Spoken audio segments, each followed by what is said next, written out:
अभिवादन स्वीकार करिए। Doctor Rajesh Kumar, assistant professor Bihar.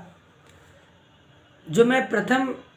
एक अपना ऑडियो और वीडियो क्लिप डाला था ह्यूमन सोसाइटी एंड रिसर्च के ऊपर पार्ट 1 के रूप में, उसमें मैं आपको अवगत कराया था कि किस प्रकार इस पृथ्वी के सभी प्राणियों में सबसे श्रेष्ठ जो इंसान है, जो सबसे श्रेष्ठ जो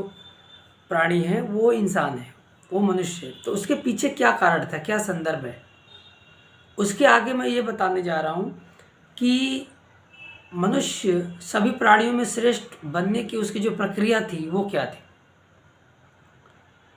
तो मनुष्य सबसे श्रेष्ठ इसीलिए बन पाया, सबसे विवेकशील प्राणी इसीलिए बन पाया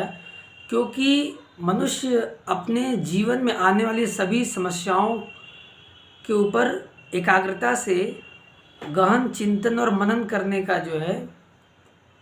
प्रक्रिया को आरंभ किया और आत्मसात किया। आप जैसा जानते हैं कि जितने भी जीव हैं पृथ्वी पे, सभी जीव चिंतनशील हैं, सभी प्राणियों में चेतना है, सभी लोग सोचते हैं, विचारते हैं। लेकिन इन सभी में मनुष्य जो है वो अपने समक्ष आने वाली सभी समस्याओं को एक अलग दृष्टिकोण से देखने का और उसको उसके समाधान के लिए जो है निरंतर प्रयत्न करता है। यही कारण है कि मनुष्य इतने सारे रिसर्च, इतने सारे शोध और इतने सारे मटेरियल को बना ली अपने जीवन में आराम के लिए, सुख के लिए। उसने हमेशा से जो है एक चिंतनशील प्रक्रिया को अपनाया है। जैसा कि आप जानते हैं कि चिंतन एक मानसिक प्रक्रिया है, या कह सके कि ये ज्ञानात्मक व्यवहार का एक जटिल रूप भी है। लेकिन ये जो शब्द भी हमने बताया है ये भी कहीं न कहीं अपने अभिव्यक्ति को व्यक्त करने के लिए सबसे सार्थक, सबसे अर्थपूर्ण शब्द है। इसका भी निजात मनुष्य ने ही किया, इसके खोज भी मनुष्य ने किया। मनुष्य अपने अभिव्यक्ति को व्यक्त करने के लिए बहुत ही सुटेबल या आसान भाषा का चयन करता है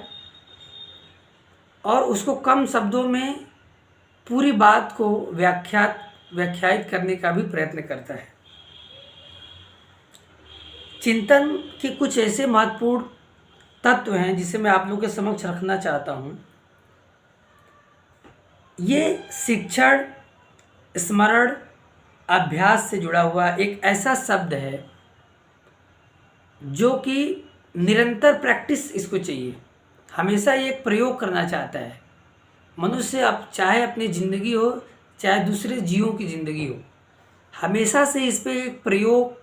करते आया है और न सिर्फ अपने जीवन को बेहतर से समझने का प्रयत्न किया और सफल हुआ, बल्कि इस संसार में, इस दुनिया में जितनी भी वनस्पति है, जितने भी जीव जंतु हैं, सभी के जीवन को बहुत ही गहराई और गहनता से उस पर अध्ययन करने का प्रयास किया और सफल हुआ। और आज भी निरंतर नई नई उनके जो व्यवहार है, उनके जो क्रियाकलाप है, उनके जो ज़िंदगी जीने के जो दृष्टिकोण है, उनके लिए जो अच्छे साधन हैं और भी जीवों के, उन सभी पे बहुत ही गहराई से जो है इसने हमेशा सोचा और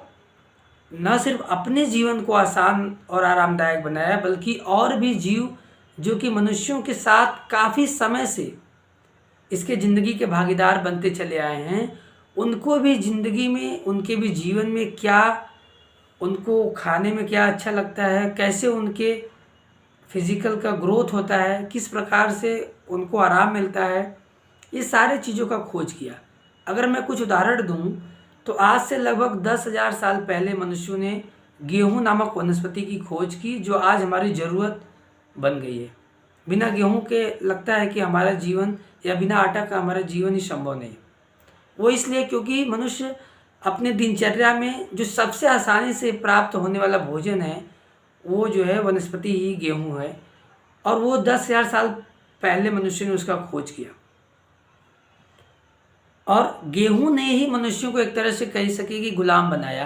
क्योंकि इसके पहले जो मनुष्य थे, सेपियंस थे, इनकी प्रवृत्ति घुमंतु थी।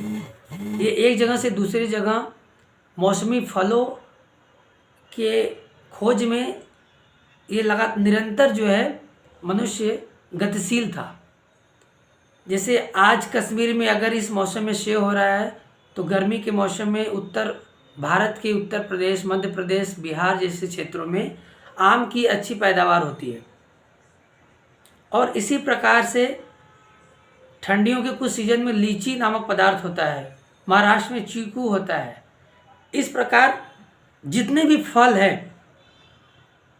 वो सभी फल मौसम पे डिपेंड है, आधारित है। और उसी अकॉर्डिंग जो है सेपियंस मूव करता था, उसी अकॉर्डिंग जिस समय जहाँ पे जिस फल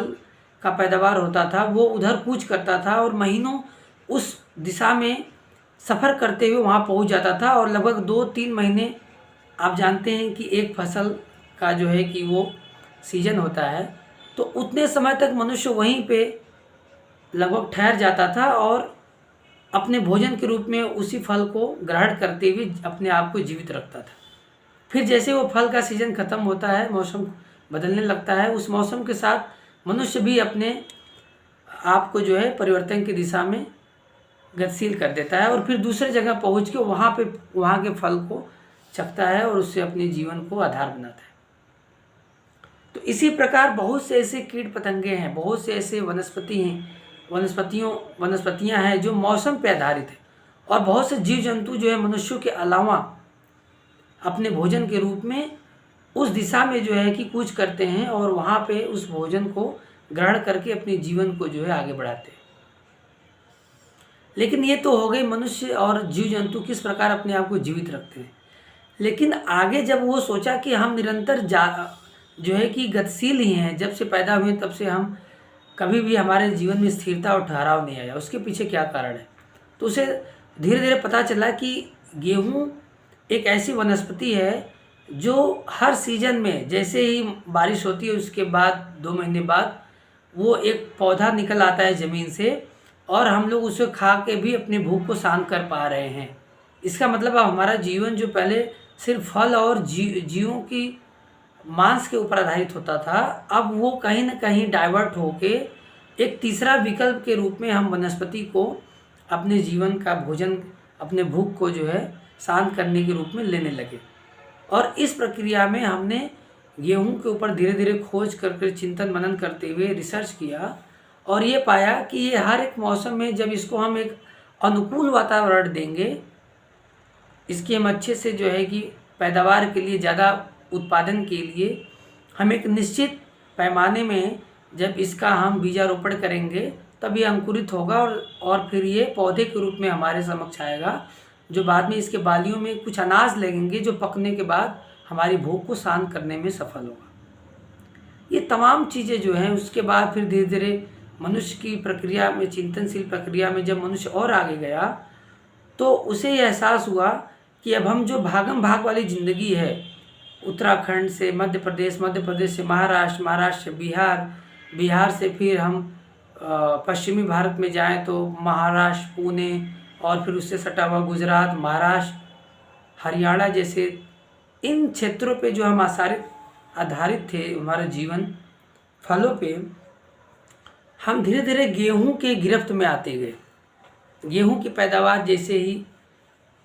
जो है कि हमको एक निश्चित समय में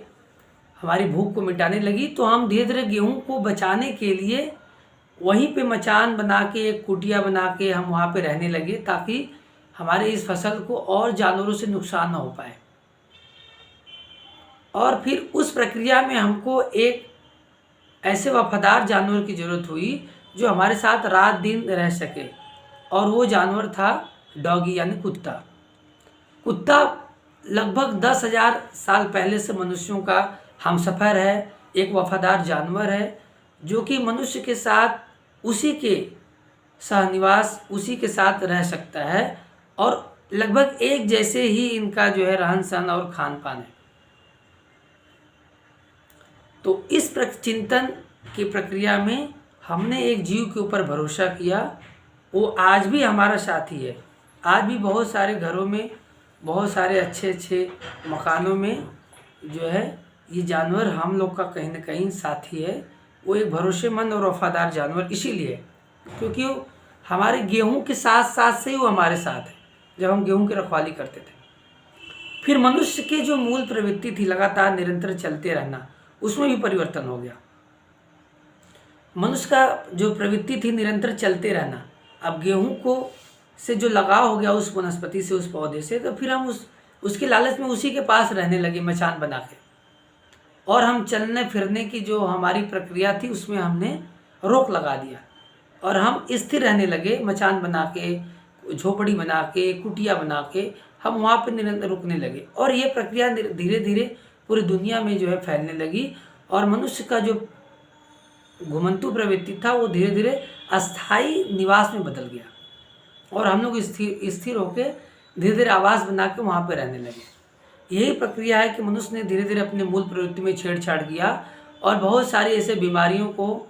निमंत्रण दे दिया, जिसमें सबसे बड़ी बीमारी है गठिया। जब हम गेहूं की पैदावार को अपने सर पे उठाने लगे, बोझ बना के, गट्ठर बना के ढोने लगे, तो ये मनुष्य के प्रवृत्ति में नहीं था। मनुष्य के प्रवृत्ति में था कि हम किसी भी चीज़ को फेंक के जानवरों की हत्या कर सकते हैं, और हम पेड़ पे चढ़ के फल तोड़ सकते हैं, यानी चढ़ने की प्रवृत्ति थी हमारी।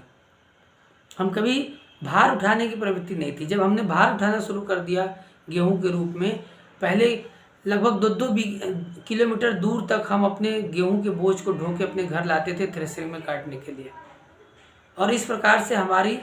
जो लंबाई है वो भी धीरे धीरे कम होने लगी, और नई नई बीमारियां हमारे पास आने लगी।